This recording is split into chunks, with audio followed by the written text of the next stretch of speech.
Bien, muchas gracias, don Alberto Spectorowski, don Vicens Villatoro, unas conferencias muy interesantes.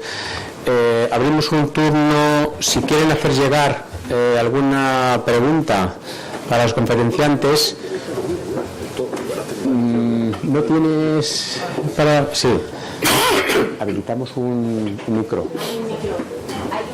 Sí, habilitamos un micro.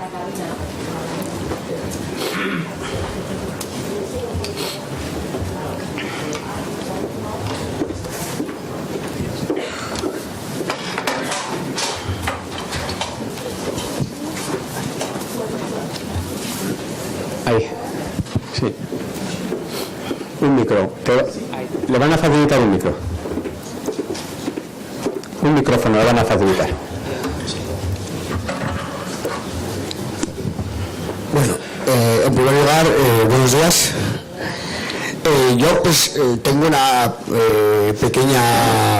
pequeña duda cuando se habla de, digamos, que este rechazo, esta identificación del judío con el rechazo a la modernidad, lo que hay ahora en el antisemitismo actual, donde los musulmanes rechazan al judío también como icono de la modernidad, ¿se podría decir que simplemente es una sustitución de aquel antisemitismo por este? Me refiero, si aquel antisemitismo más marrón que de pensamiento reaccionario iba contra la modernidad, ¿se ha cogido simplemente aquello y se ha pasado al otro sitio, pero con otras palabras, quizás?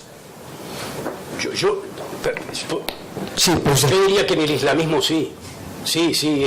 Perdón, yo te contestaría con un sí.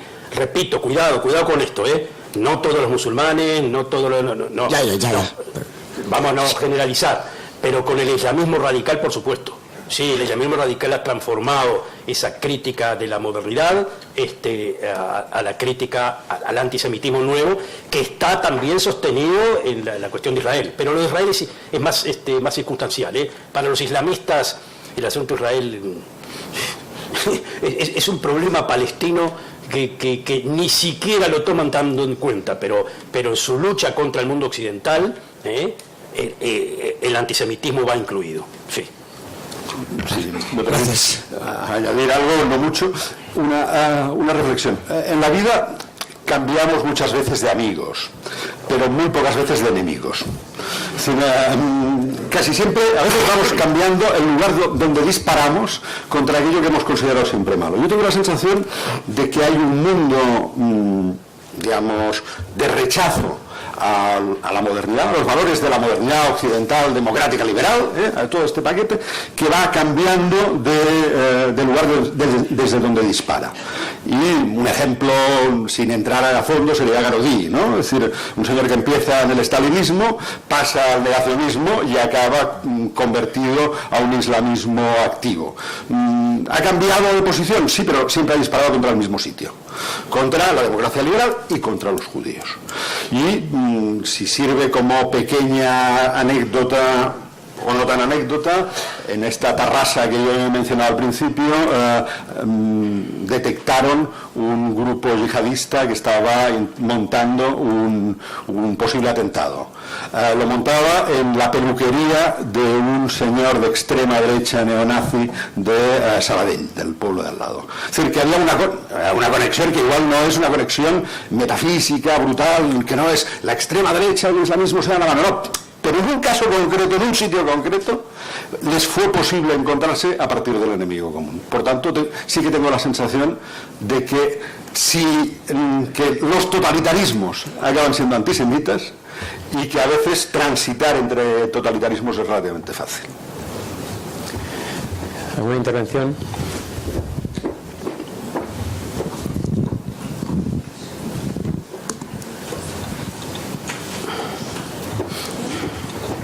Laura. Hola, buenos días. Ante todo, muchas gracias por vuestros puntos de vista. En mi caso, sobre todo, yo me considero más pro-israelí. Que yo soy más, yo no soy judío, soy cristiano, pero considero que Israel es un referente, no solamente por ser la patria judía, sino también por un sistema democrático. Y yo observo que aquí en España no hay una determinación a la hora de una política de Estado a la hora de apoyar a Israel. Es decir, la derecha, tanto el PSOE como el Partido Popular, no afrontan, creo, con una determinación, por ejemplo, factores como, bueno, sí es verdad que se ha conseguido reducir el hecho del boicot. Es decir, no comprendo cómo en España no se boicotea, y jamás ningún español se plantearía boicotear a Cuba o boicotear a Venezuela, y sin embargo sí nos planteamos boicotear a Israel. Yo vengo ahora mismo de Gran Canaria, en donde el Cabildo de Gran Canaria tenía boicoteado a Israel.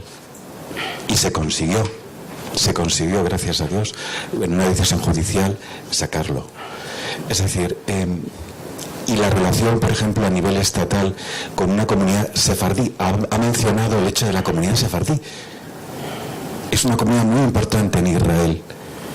¿Por qué Israel no está presente, por ejemplo, en una cumbre iberoamericana? ¿Por qué no hay esa presencia de Israel? ¿Por qué España no apuesta? ¿Por qué Estados Unidos sí apuesta, obviamente, por Israel? ¿Y por qué España siempre está a la cola? Y eso es una política, vamos a ver, yo soy militante del Partido Socialista. En mi caso, tener una banderita, como tengo, con el símbolo de Israel, porque estoy también en una asociación que se llama Amizade con Israel, que es gallega, es como ya tener como una marca. Es decir, el antisemitismo como anti-israelí, está totalmente presente. He comentado el venir aquí a hacer este seminario, y de hecho me he cuidado mucho de no publicarlo en redes sociales para tener cuidado por seguridad, y lo he comentado en un círculo reducido de gente que yo creía que estaba más sensibilizada, y sin embargo notas mi pregunta en definitiva: ¿cómo creen que está afrontando España esta posición? Si realmente falta una política de Estado de defensa de Israel y de traer realmente a Israel a lo que es una parte también de España. Gracias.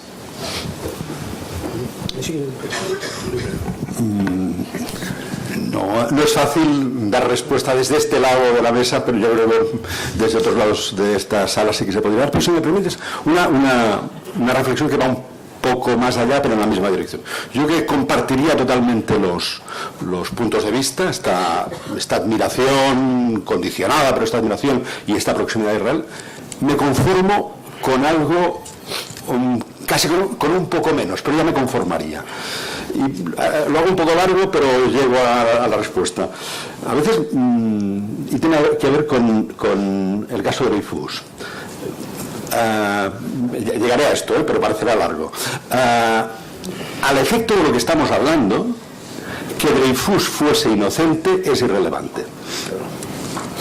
Es decir, perdón, más largo todavía. A veces me han preguntado, vamos a hacer una película contra la pena de muerte. Digo, bueno, pero el acusado es culpable o inocente. Digo, inocente, pues entonces no es contra la pena de muerte, es contra la injusticia. Y tan injusto es que te condenen a muerte como que te pongan una multa de tráfico. Si quieres hacer de verdad una película contra la pena de muerte, hazla con un culpable. Ni los culpables. Dreyfus fue acusado por ser judío. Que fuese inocente o culpable es casi indiferente. Lo importante es que, antes de saber si era culpable o inocente, el hecho de ser judío lo convirtió en sospechoso. Yo creo que esto sirve también para Israel. El problema no es si lo que hace Israel en Gaza está bien o está mal. O sí, pero es otro problema. El problema de verdad en lo que estamos hablando es que antes de que lo haga, estará mal. Porque lo está haciendo el malo. Yo no pido que haya un aplauso universal hacia lo que hace Israel. Pido simplemente que no exista el prejuicio. Y yo creo que si la política, no solo la política y no solo la institucional, la mediática, la de la opinión pública, cumpliese esta previa, es decir, oiga, vamos a juzgarlo, sí, es posible que el difuso sea inocente o que sea culpable. Lo que no es aceptable es que sea prejuzgado. Y lo que no es aceptable para mí es que Israel sea prejuzgado. Que sea juzgado, como todos, que sea prejuzgado y con una carga de culpabilidad implícita, me parece compatible. Y me conformo con esto. Luego ya, cuando discutamos, también defenderé cosas que otros defenderán. Pero me conformo en que este fuese el lugar de consenso con todo el mundo. Muchas gracias. ¿Una nueva intervención? Hola, buenos días. Disculpe un momentito. Sí, quería referirme solamente.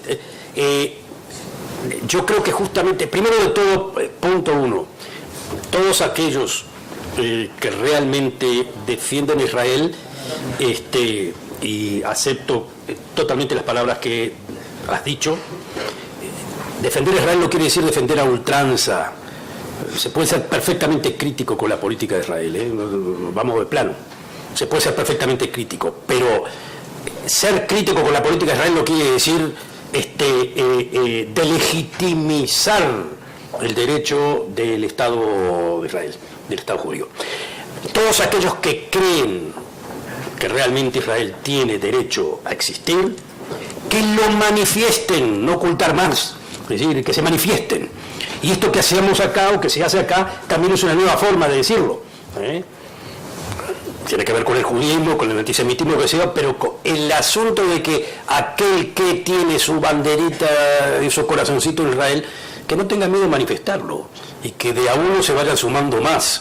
Es decir, todos sabemos que hay un prejuicio tradicional, pero ese prejuicio tradicional, bueno, no tenemos por qué aceptarlo, se vive con él, está perfecto, no es algo que tira abajo todo, pero los que sí tienen el corazón pro Israel o por lo menos pro justicia, que no se lo callen, que no tengan vergüenza, que lo digan en todo momento. Muchas gracias. Hola, buenos días. Quería compartir mi preocupación y preguntarle si también la comparte de la situación actual en tres países. En Francia, donde Marine Le Pen en la segunda vuelta de las presidenciales obtuvo el 20 y tantos % de los votos, y no olvidemos que el Frente Nacional es un partido en el cual se hizo una limpieza de cara a la galería de los antiguos fundadores, que eran descaradamente neonazis y antisemitas. A mí me parece preocupante. Pasamos ahora a Bélgica, que el ministro de Inmigración e Integración, Theo Franken, de la Nueva Alianza Flamenca, que es el partido más votado, ha sido el partido más votado en Bélgica y el que más fuerza tiene, porque es un gobierno entre alfileres, pues que sea pronazi o amigo de partidos nazis, ¿no? O de asociaciones nazis. Y luego, en Francia también me preocupa, aparte de lo de Marine Le Pen, el pasado colaboracionista y el lavado que se hizo, ¿no?, en Francia después de la Segunda Guerra Mundial, porque los propios alemanes en sus crónicas se sorprendían del entusiasmo con el que parte de los franceses colaboraban con los alemanes. Y luego en Austria, que haya salido elegido canciller Sebastian Kurz, del antiguo Freiheitspartei Österreich, de la FPO, que ahora le han cambiado de nombre, o Österreich Volkspartei, el Partido del Pueblo Alemán, con un 25-26% de los votos. A mí me preocupa, quería saber si comparte mi preocupación. Y luego quería añadir también que tanto por la extrema derecha como por la extrema izquierda hay una manipulación contra Israel y sobre todo contra los judíos. Gracias.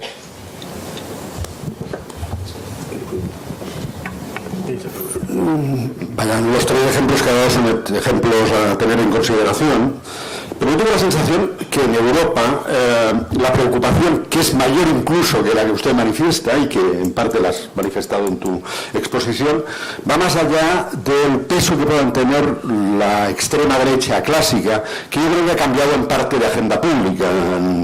Su salida a la calle no tiene el antisemitismo como un punto central, es una extrema derecha anti-inmigración. Me preocupa mucho, pero no creo que esto tenga un efecto revival. No creo que estemos volviendo a los 40 por este lado, o a los 30.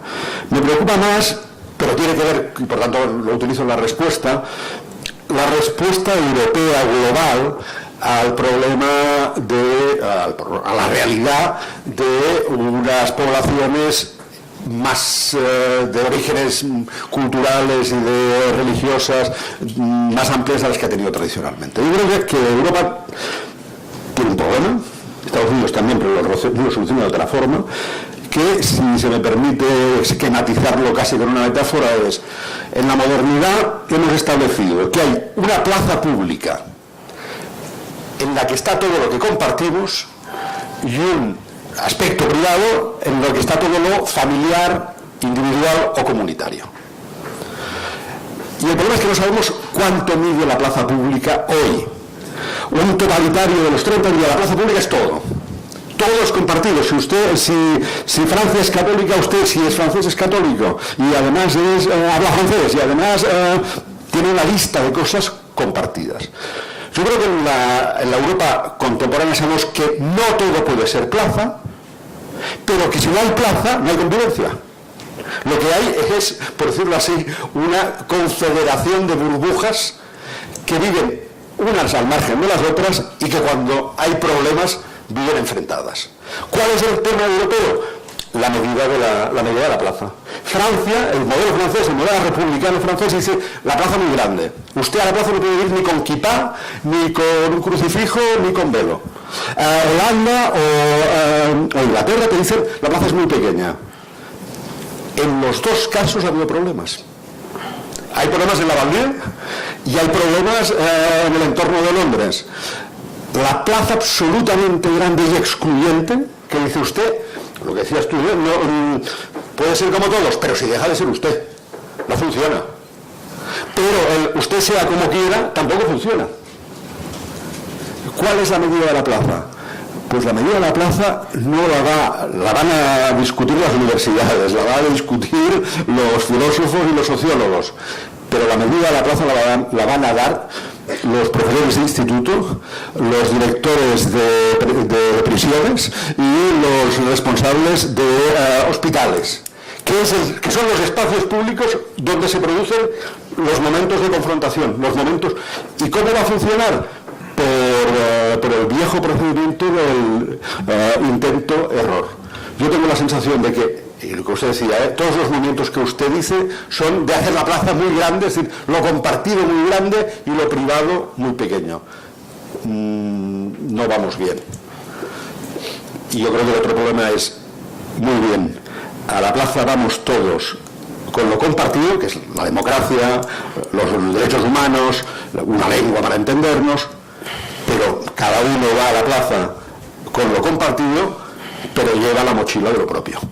Y la mochila de lo propio, de su visión del mundo, de su visión religiosa del mundo, no la puede dejar en la puerta. Yo creo que este es el tema, que tiene expresiones más dramáticas en algunos países, pero que llega a todas partes en Europa y, por tanto, también aquí. Yo creo que lo que tú mencionas es, bueno, me ajusto un poco a las palabras que estás diciendo, pero es el gran tema del momento, los movimientos nacionalpopulistas en Europa, ¿no? Y la gran pregunta: ¿estamos en la época de Weimar? ¿Estamos volviendo al Weimar? O sea, como diciendo, bueno, a ver qué es lo que pasa con esto.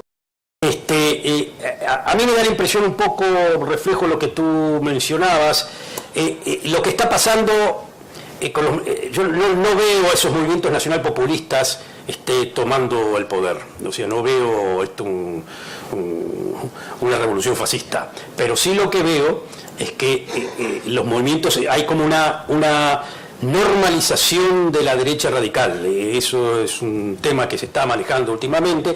Los movimientos de centro-derecha, estilo Kurz o al estilo Rutte en Holanda, o lo que fue Cameron, o lo que es Theresa May en Inglaterra, en todo lo que se llama identidad, se vuelcan a la derecha como diciendo, a ver, la disputa de los votos está acá, la disputa de los votos está en el centro derecha radical. Si yo me vuelco a la izquierda, es decir, ¿qué quiere decir izquierda? Más multiculturalidad, apertura, en fin, etcétera, etcétera. Si voy a ese diálogo, a ese discurso, pierdo. O sea, le tengo que disputar acá los votos a estos. Entonces, obviamente que el mapa va hacia esa parte derecha que desde el punto de vista de identidad habla de esa plaza pública, por lo menos declarativamente, que es una plaza pública que cada vez está siendo más nacional. Pero entra lo que tú mencionabas, que es a nivel local, que es a nivel de cómo se va. Ese es un ejemplo muy, muy interesante, el ejemplo holandés. El ejemplo holandés funciona así. Es decir, declarativamente, palos. Nada acá, inclusive si ustedes agarren un alcalde como el alcalde de Rotterdam, que es musulmán, Abu Tabel, las políticas que él menciona son políticas de derecha radical prácticamente. Eso es, más o menos adopta, fue felicitado por el partido de la derecha radical, y él es musulmán. A nivel particularista, digamos, cómo funciona a nivel barrial, hay en cantidad de ejemplos en donde se trata de juntar diversas pluralidades y hacerlas funcionar en lo que se dice un multiculturalismo que va bajo tierra, no lo menciones porque estás en problema, pero que trata de jugarla un poco, como se dice, pragmáticamente. Ese es el asunto. Ahora, yo en eso creo lo mismo que Química. El discurso es más importante que en eso discrepo contigo, es más importante que los ejemplos locales. Los ejemplos locales se pueden dar, pero el que gana el discurso es el que gana el partido final, y el partido final está yéndose a esa dirección. Sí. Muchas gracias. Si les parece ya una última intervención, y ya cerramos. Sí, muy brevemente. Muchas gracias por las dos espléndidas intervenciones. Soy profesora de la Universidad Complutense de Madrid, de Historia de América en particular, y yo quisiera, ya sé que es muy complicado, pero quisiera, retomando algunas de las fundamentales ideas que han manifestado los dos ponentes, exponer una preocupación con respecto a cómo Europa, efectivamente, ha generado un modelo de antisemitismo contemporáneo que tiene mucho que ver con la deslegitimación del Estado de Israel y que está apoyándose en esa deslegitimación para sacar adelante otros propósitos. Yo quisiera mencionar, de paso, que aquí estamos marcando mucho el aspecto francés y el republicanismo francés, en lo que significa el republicanismo francés en la historia de Europa. Y esa apuesta por la laicidad y por la ciudadanía. Y esa apuesta por la modernidad. Pero del otro lado también tenemos en una Europa amplia, compleja, el modelo del Reino Unido, que juega con un multiculturalismo solapado, o de Holanda, en donde un multiculturalismo que requiere el acomodo razonable de minorías que no son judías, que son musulmanas. Claro, es que en Europa nos hemos encontrado con 15 millones de musulmanes y hay que jugar efectivamente con el acomodo de minorías diferenciadas étnicamente y de origen diferenciado. Y eso añade complejidad al problema del antisemitismo contemporáneo. Ahora bien, dicho esto, yo quiero, retomando un comentario que ha hecho Spestorowski, el profesor, con respecto a Estados Unidos. Estados Unidos es un socio muy complejo para Europa. Es tan complejo que nos está metiendo en una dinámica todavía más difícil de la que ya tenemos. Bueno, sobre todo pensando en qué modelos de velocidades requiere Europa para esa identidad dentro de 5, 10, 15 años. Pero aún así, yo diría lo siguiente: ¿por qué en Estados Unidos, o si es que en Estados Unidos, hablando de educar en valores, cuando los campus universitarios han empezado a modificar el lenguaje, la narrativa del Holocausto? Hay una especie de rebelión antisemita, no lo sé. ¿En qué línea está el modelo norteamericano trabajando este cambio que se ha producido? Porque en las últimas 2 décadas se observa desde California, la costa pacífica, la atlántica, esta nueva forma de entender su relación con el otro, con el judío, que forma parte de la realidad norteamericana. Quizá el profesor Spektorowski, que ha comentado, se está enseñando mal. Por ahí yo quisiera... A ver, yo lo que me refería... vamos a ver. Yo lo que me refería a Estados Unidos como enseñando mal, yo no sé si digo enseñando mal, digo lo que está pasando en los campuses de Estados Unidos. Algunos lo ven como muy bien, otros lo ven, yo personalmente lo veo como con bastante, digamos, me da un poco hasta de risa, pero digamos, son los espacios protegidos. A eso me refiero, los espacios protegidos. Pero en este espacio usted no puede hablar esto. Acá me protege de... Sí, hay un rompimiento del discurso que puede llegar a ser incluso a veces ofensivo, pero es parte de la dinámica de un discurso intelectual. En Estados Unidos un día un profesor tiene que fijarse, voy a explicar, voy a hablar en esta clase de tal y tal. A ver, cuidado, miren que voy a mencionar la palabra negro. Aquellos que se puedan llegar a ofender, por favor, son cosas que ya a mí personalmente me superan. No era, inclusive profesores digamos, de la época de los años 60, que participaron en las grandes revueltas en la Academia Americana, en Berkeley, y eso y lo otro, se encuentran en estos momentos, no entienden ni lo que se está hablando. Estábamos defendiendo en esa época la libertad de expresión, inclusive la libertad de ofender. Vamos, ¿qué tanto asunto? Estamos en una academia, estamos en un asunto donde podemos discutir de todos estos temas, nadie se tiene que asustar de eso. Hoy en día hay una sobreprotección que a mí, hay algunos que lo ven muy bien, yo quiero ser directo con eso, hay gente que lo ve muy bien.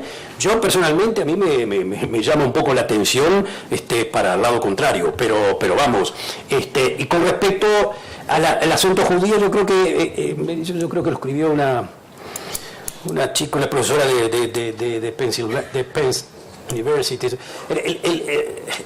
El asunto del judío es un tema de la modernidad y terminó.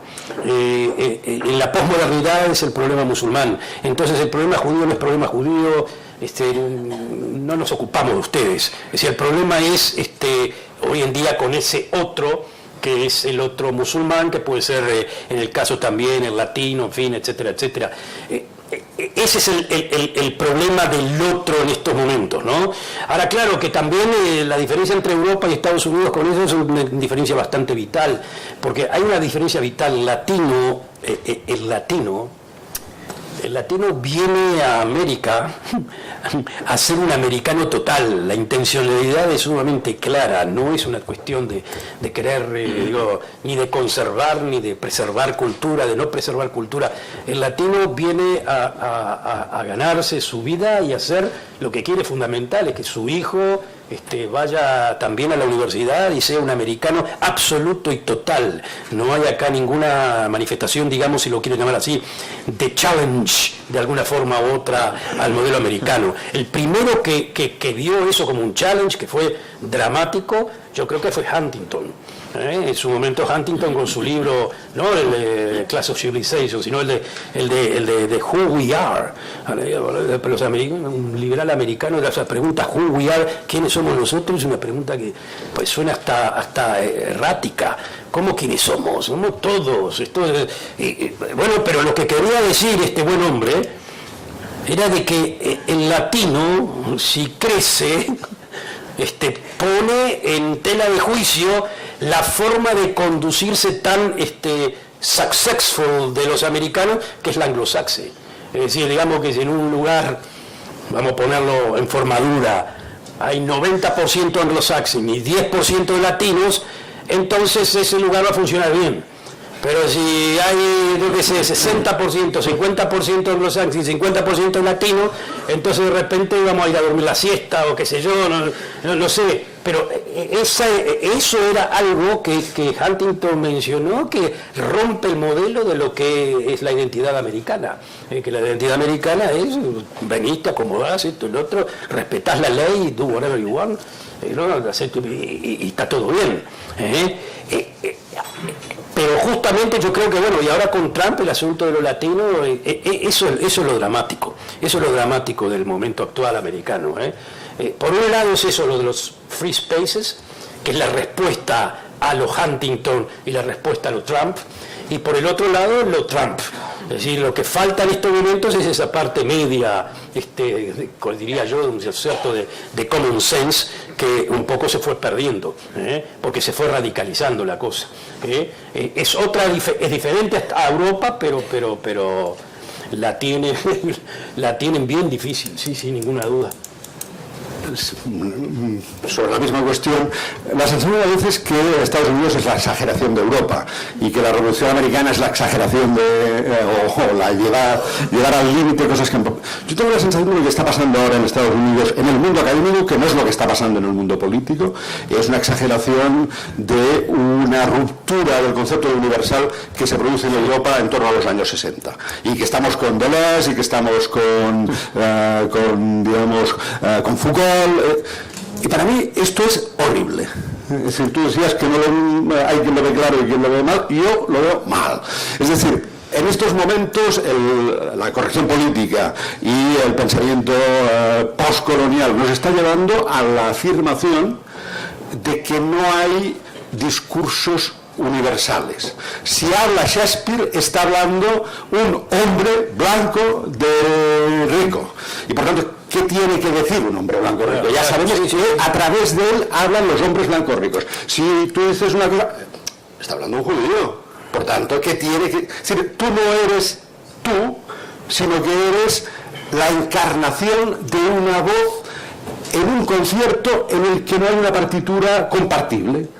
Yo creo que esta fragmentación del discurso, esta idea de que cuando decimos cosas no lo decimos en tanto que personas humanas, sino que lo decimos en tanto a aquello que nos es adjetivo, ser judío, ser blanco, ser hombre, ser mujer, ser rico, ser pobre, esto imposibilita, por decirlo así, la comunicación y el diálogo. Y contra eso, que es posmoderno, hay algunos raros y viejos que somos tardomodernos, digamos, o una cosa peor, porque es una contradicción en términos, somos paleomodernos.